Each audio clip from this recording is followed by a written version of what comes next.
விஜய் வந்து காவேரி கிட்ட அவர் உங்ககிட்ட பேசணும்னு சொல்கிறாரு அந்த கார்த்திக் அப்படின்னு சொல்லிட்டு போகிறாரு.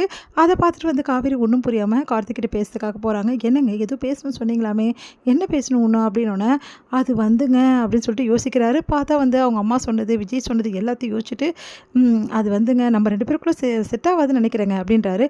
அது கேட்டு என்னங்க நீங்கள் இவ்வளோ நேரம் நல்லா செட் ஆகும்னு சொன்னீங்க, இப்போ செட் ஆகாது சொல்கிறீங்க.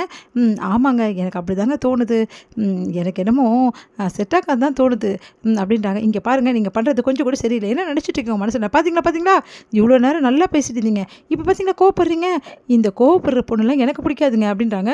ஓ அப்படியா, உங்களுக்கு கோவப்படக்கூடாது எதுவும் பேசக்கூடாது அந்த மாதிரி பொண்ணு தான் பிடிக்குமா? ஆமாங்க எனக்கு சாஃப்டான பொண்ணுங்களை தான் பிடிக்கும், இந்த மாதிரி கோவப்படுற பொண்ணுங்களா எனக்கு செட் ஆகாதுங்க, நல்ல காலங்க நான் தப்பிச்சேன், இல்லைன்னா என்ன ஆகுறது, என்ன இப்படி பேசுகிறீங்க, அப்படி நான் உங்ககிட்ட என்ன பேசிட்டேன், நீங்கள் பேசுகிறத பார்த்து எனக்கு கோவம் வராதா, இவ்வளோ நல்லா பேசிட்டு இப்போ எப்படி பேசுனீங்கன்னா, இங்கே பார்த்தீங்களா நீங்கள் சாதாரணமாக நான் சின்ன விஷயம் சொன்னேன் அதை கூட நீங்கள் சாஃப்டாக கேட்க மாட்டேங்கிறீங்க, அப்போது உங்களுக்கு எப்படிப்பட்ட கோவக்காரியாக இருப்பீங்க நீங்கள், ஐயோ எனக்கு செட் ஆகாதுப்பாண்டா, ஓவராக பேசாதீங்க, எல்லாம் என்ன சொல்லணும் உங்ககிட்ட போய் நின்று பேசின பாருங்கள், என்ன சொல்லணும் பார்த்தீங்களா எவ்வளோ டென்ஷனாக வரீங்க, அப்பா அவங்க சொன்னது கரெக்டு தான்ப்பா, பயங்கரமான கோவக்காரியாக இருக்காங்க, இல்லைங்க எனக்கு செட் ஆகாது நான் போகிறேன், போனால் போங்க, எனக்கும் உங்களை மாதிரி ஆளுங்க செட் ஆகாது, ஓவராக பண்ணுறீங்க அப்படி சொல்லிட்டு போகிறாங்க.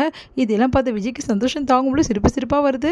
உன்னை காவேரி பார்க்குற என்னங்க ஆச்சு அப்படின்னோடனே, அவன் என்னங்க அப்படி பேசிகிட்டு இருக்கான், அந்த ஆள் ரொம்ப ஓவராக தாங்க பேசுகிறான், என்ன மாதிரி கோவப்படுற பொண்ணுங்களா அவனுக்கு பிடிக்காதான், கோவப்படாமல் சாஃப்டாக இருக்க பொண்ணுங்களை தான் பிடிக்குமா, ஓ அப்படியே சொன்னால் நீங்கள் நல்லவளா ஆச்சுங்க, கோவலாம் பட மாட்டீங்களா அப்படின்னு முறைக்கிறாங்க. அப்படி பார்த்து சரிங்க அந்த அந்த பொண்ணை வந்து நீங்கள் ட்ராப் பண்ணிட்டு வந்துடுறேன் நான் அப்படின்னோடனே, என்னையும் சேர்த்து ட்ராப் பண்ணுங்க அப்படி சொல்கிறாங்க காவேரி. சரி வாங்க அப்படி சொல்லிட்டு 2 பேரையும் கூட்டின்னு போகிறாங்க. அப்போ வந்து அவங்க ரொம்ப பேசிட்டு வராங்க. உடனே வந்து சரிங்க நான் கிளம்புறேன் அப்படி சொல்லிட்டு அங்கே ட்ராப் பண்ணிட்டு நீங்கள் வாங்க காவேரி அப்படி சொல்கிறாங்க. காவேரி ஒரு நல்ல முடிவாக எனக்கு வந்து அவர் சொல்லுங்கள், அவர் எனக்கு ரொம்ப பிடிச்சிருக்குங்க, ப்ளீஸுங்க எனக்காக ஹெல்ப் பண்ணுங்க அப்படி சொல்லிட்டு அந்த பொண்ணு கேட்குறாங்க. உடனே வந்து கண்டிப்பாங்க அப்படி சொல்லிட்டு வராங்க. என்ன சொன்னாங்க அவங்க, ஒன்றும் சொல்லலை, உங்களை ரொம்ப பிடிச்சிருக்கா அவங்களுக்கு அப்படின்னோடனே, பின்ன என்ன மாதிரி ஆளுங்களாம் பிடிக்காதா நான், என்ன பண்ணுறது, என்ன மாதிரி ஆளுங்களாம் எல்லாருக்கும் ரொம்ப பிடிக்கும், நீங்கள் தானே சொன்னீங்க என்ன மாதிரி ஆளுங்களுக்குலாம் பொண்ணே கிடைக்காது, என்னை யாருமே விரும்ப மாட்டாங்க, சரி ஆனால் வந்து நீங்கள் வந்து கோவக்காரன்னு சொன்னீங்க, இப்போ உங்களை தான் ஒருத்தர் கோவக்காரன்னு சொல்கிறாரு அப்படின்னோடனே, அப்படியே பார்த்து முறைச்சிட்டு அப்படின்னு சொல்லிட்டு வேறு வழி இல்லாமல் வண்டியில் ஏறுறாங்க. காவேரி பார்த்துட்டு மனசு கஷ்டப்படுறாரு. காவேரி ரொம்ப சோகமாக இருக்காங்க. வீட்டுக்கு போனோன்னா காவேரி வந்து ரொம்ப சோகமாக போகிறாங்க. என்னடி என்னாச்சு, மாப்பிள்ளையை பார்க்க போகிறேன் இன்றைக்கே நிச்சயமாயிடும் அப்படின்னு சொன்னேன் அப்படின்னோடனே, அம்மா நீயும் எனக்கு கடுப்பு பேசாதம்மா அப்படின்றாங்க. என்னாச்சு தம்பி அப்படின்னோடனே, அது வந்து உங்கள் பொண்ணுக்கிட்டே கேட்டுங்கம்மா அப்படின்னு சொல்கிறாரு. என்னாச்சுடி நீங்கள் 2 பேரும் ஒன்றும் சொல்ல மாட்டேங்கிறீங்க. உடனே வந்து காவேரி வந்து, அம்மா அந்த பையன் நம்மளுக்கு செட் ஆக மாட்டாமா அப்படின்னோடனே, நீ தானடி செட் ஆவான் அந்த பையன்லாம் நல்ல கரெக்டு தான் அப்படின்ற மாதிரிலாம் சொல்லிட்டு இருந்தேன், அதெல்லாம் கரெக்டு தான், நான் ரொம்ப கோவப்படுறேனா அவனுக்கு அது பிடிக்கலையா அப்படின்னோடனே, அது உண்மைதானடி அப்படின்றாங்க. பார்த்து முறைக்கிறாங்க காவேரி. உடனே காவேரி ரொம்ப சோகமாக போயிட்டு உள்ளே போய் உட்காந்துக்கிறாங்க. ரொம்ப டென்ஷனாக இருக்காங்க.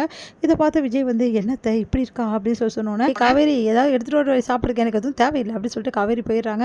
என்னத்தை சாப்பிடாம படுக்க போகிறாத்த கொஞ்சம் பார்த்துங்க, நீங்கள் இப்படி தான் அவள் மேலே உருகுறீங்க, ஆனால் அவள் எங்கே உங்களை வேணாம்னு சொல்லிட்டு தானே வேணாம்னு சொல்லிட்டு போனவளுக்கு இதெல்லாம் தேவை தான், அப்படியே படுக்கட்டும் மாப்பிள்ள பார்த்துக்கலாம் அப்படின்றாங்க. அத்தை இல்லை அத்தை பாவம் அத்தை, அவளை கொஞ்சம் பார்த்துங்க அத்தை, ரொம்ப கோவமாக இருக்கா, மனசு கஷ்டத்தோடு வேற இருக்கா, நான் தான் வந்து இந்த மாதிரிலாம் பண்ணேன்னு தெரிஞ்சால் அவ்வளோ தான் என்ன, வேறு என்ன தான் அத்தை பண்ணுறது, அதனால தான் இப்படி பண்ணிட்டோம்ல அப்படின்னோடனே, இங்கே பாருங்கள் மாப்பிள்ளை, என்ன தான் அவள் வந்து மாப்பிள்ளை பார்த்தாலும் சரி, எந்தெந்த மாப்பிள்ளை எப்படி கெடுத்து விடணும் நம்மளுக்கு தெரியாதா, அவள் எத்தனை மாப்பிள்ளை பார்த்தாலும் சரி அதை நம்ம கெடுத்து தான் விட போகிறோம், இதுக்காக நீங்கள் ஒன்றும் கஷ்டப்படாதீங்க, அவள் கஷ்டப்படுவாள்னு வருத்தமும் படாதீங்க அப்படின்னோடனே, சரிங்க அத்தை அப்படின்றாங்க. அத்தை இன்னொரு விஷயத்தை, இவள் பார்க்க சொன்ன பொண்ணை வேற நான் போய் பார்த்தேன்னா அந்த பொண்ணை வேற கூப்பிட்டு சுத்த வேண்டியதாச்சு எல்லாத்தையும், அதனால் அந்த பொண்ணு என்ன நினச்சிட்டு இருக்குதுன்னு வேற தெரியல, எனக்கு அது வேற ஒரு பக்கம் பிரச்சனையாக போயிட்டுருக்கத்த, அப்படியே சொல்கிறீங்க, சரி அதையும் வந்து இது மாதிரி முடிச்சு விட்டுருவோம் கவலைப்படாதீங்கன்னு சிரிக்கிறாரு விஜய். வேறு என்ன அப்ளை பண்ணுறது, எதாவது பண்ணி தானே ஆகணும், சரி காவேரி நான் பார்த்துக்கிறேன் நீங்கள் வீட்டுக்கு போங்கன்னு பார்த்துங்க அத்தை அப்படி சொல்லிட்டு கிளம்புறாங்க. இங்கே வந்து காவேரி ரொம்ப அழுதுகிட்டே இருக்காங்க. அதை பார்த்து வந்து சாரதாக்கு மனசுக்கு வந்து தாங்கலை.